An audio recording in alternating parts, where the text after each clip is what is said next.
Tuesday recipe is a gooey chocolate caramel rice bubble slice. Now for this recipe, what you're going to need is 3 cups of rice bubbles. You're going to need about half a scoop of the Happy Way salted caramel protein powder, 1 tablespoon of cacao powder, 1 tablespoon of pure maple syrup.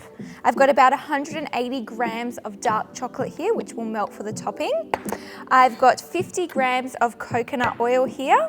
I'll be using 20 grams of unsalted butter. And then I'll be using these amazing Pana chocolate products. So here I've got the cashew caramel, which I'll be using 2 tablespoons amount of this.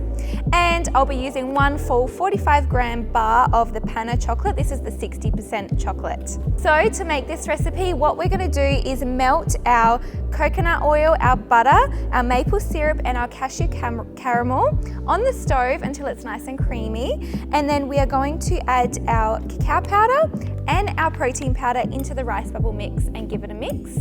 We're going to pour in our liquid mixture until it's nice and combined and then press that into a lined tray. Once that's all set, we are going to melt our chocolate and then pour that over the top and allow that to set in the fridge for about 1 hour.